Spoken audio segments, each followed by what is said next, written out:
राधे राधे सभी लोगों को, राधे राधे, हर हर महादेव, जय श्री श्याम। तो मैं आप लोग को एक औसान माता की कहानी सुनाऊंगी। तो हम ज़्यादा देर नहीं करते हैं, मैं कहानी शुरू करती हूँ। तो एक गांव में एक बूढ़ी माता रहती थी। उनके 7 बेटे थे। तो बूढ़ी माता जैसे किसी के घर गई थी औसानी माता की पूजा में। तो बूढ़ी माता मतलब वहाँ पे मन्नत मांगी कि मेरे 7 बेटों की शादी हो जाएगी तो मैं हर बृहस्पतिवार आपका मतलब पूजा करूँगी।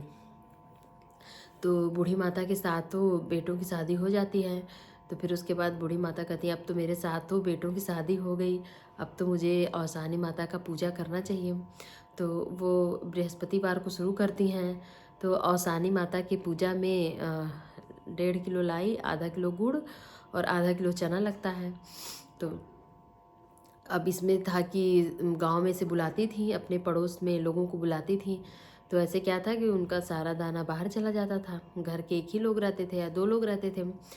तो सोची कि अब तो हम बोल दिए कि हर बृहस्पतिवार को पूजा करेंगे और पूजा कर रहे हैं तो इतना इतना मेरा दाना मिठाई सब दूसरे के घर चला जा रहा है।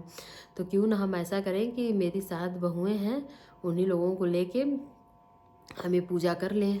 तो वो अपना मतलब ऐसे सोचती हैं। फिर उसके बाद अगला बृहस्पतिवार जब आता है तो किसी को न्योता नहीं देती हैं, अपनी 7 बहुओं को लेके वो पूजा कर लेती हैं। फिर उसके बाद जब बृहस्पतिवार आने वाला रहता है तो सोची कि अब सही है, अब ये अपना क्या नाम बृहस्पतिवार को करूँगी और अपना गुड़ दाना मिठाई जो भी है सब मेरे घर में ही रह जाएगा। जैसे बृहस्पतिवार आने वाला था, बुधवार को ही रात में औशानी माता उनकी सारी बहुओं को लेके चली गई और एक जंगल में ऐसे मतलब छोड़ दी जहाँ से वो लोग रास्ता ही नहीं समझ पा रही थी कि हमें कैसे घर जाना है। फिर उसके बाद बृहस्पतिवार आया। जब सुबह हुआ तो बूढ़ा माता सोची कि अरे मेरी बहुएं कहाँ चली गई, पूजा की तैयारी कर रही हैं और सोच रही हैं ये लोग कहाँ चली गई। तो फिर उसके बाद जाके अपने पति से बोली कि आपने बहुओं को देखा है, वो लोग कहाँ गई हैं। तो बोले कि नहीं। तो बोले कि तब वो सब अपने मायके चली गई। तो बोले कि मायके गई, मायके कैसे चली जाएंगी बिना बताए। फिर वो बोले कि अगर मेरी बहुओं को कुछ हुआ और नहीं मिली तो फिर तुमको भी घर से निकाल देंगे। तो और बूढ़ा माता और परेशान हो गई कि अरे ये सब कहाँ चले गए। फिर उसके बाद गई खुद ढूंढते ढूंढते मतलब एक जंगल था तो वहाँ पे गई तो एक बूढ़ी माता वहाँ पे बैठी थी। तो बोली कैसा आप इधर क्या कर रही हैं। तो कह रही कि अरे मेरी 7 बहुएं थी और ये ऐसी ऐसी बात थी और मैं सोची कि बहुओं को लेके पूजा कर लूँगी और मेरी बहुएं गायब हो गई हैं, 7 गायब हो गई हैं, मिल ही नहीं रही हैं, अब क्या करें। तो बूढ़ी माता बोली कि 7 की 7 बहुएं गायब हो गई हैं। तो फिर वो बोली अच्छा ठीक है मेरी एक बात मानोगे। तो बोली कि हाँ मानेंगे, बताइए। तो बोली कि बृहस्पतिवार आएगा तो उस दिन तुम पूजा करना और पड़ोस के लोगों को बुलाना और घर के सिर्फ 1 लोग रहना, बाकी पूरे जितने भी आपके पड़ोस में गांव में लोग हैं उनको बुलाना। तो बोली कि ठीक है। फिर उसके बाद आए तब आपकी बहुएं वापस जाएंगी। फिर वो अपने घर पे आती हैं जल्दी जल्दी।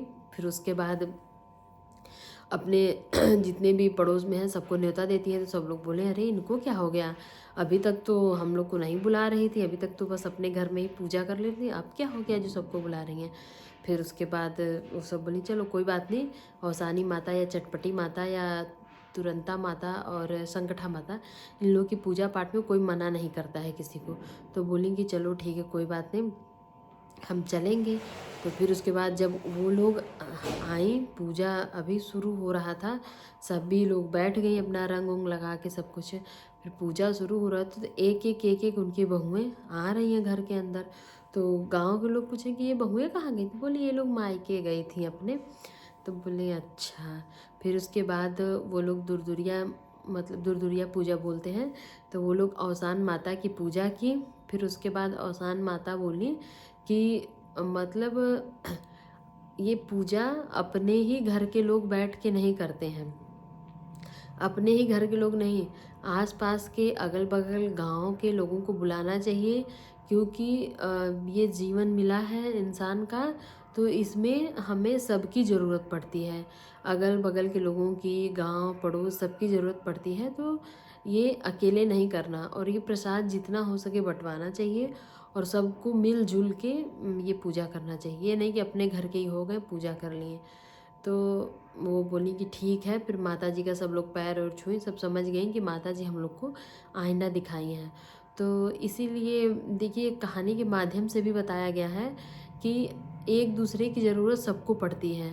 तो कभी ये नहीं सोचना चाहिए कि हमारा अकेले ही हो जाएगा काम, मुझे किसी की ज़रूरत नहीं पड़ेगी। तो ऐसा नहीं है, सबकी सबकी ज़रूरत पड़ती है, एक दूसरे की ज़रूरत सबको पड़ती है। तो इस कहानी के माध्यम से हमें ये भी मतलब ज्ञान होता है कि एक दूसरे की ज़रूरत सबको पड़ती है, और पूजा पाठ या कोई भी फंक्शन आप अकेले करेंगे तो नहीं अच्छा लगेगा। जब तक आपके रिश्तेदार, नातेदार, गांव पड़ोस के लोग नहीं रहेंगे तो ये सब अच्छा नहीं लगेगा, बिल्कुल निराधार लगेगा। तो जय औसानी माता, जय चटपटी माता। मेरी कहानी को बहुत सारा प्यार दीजिएगा आप लोग।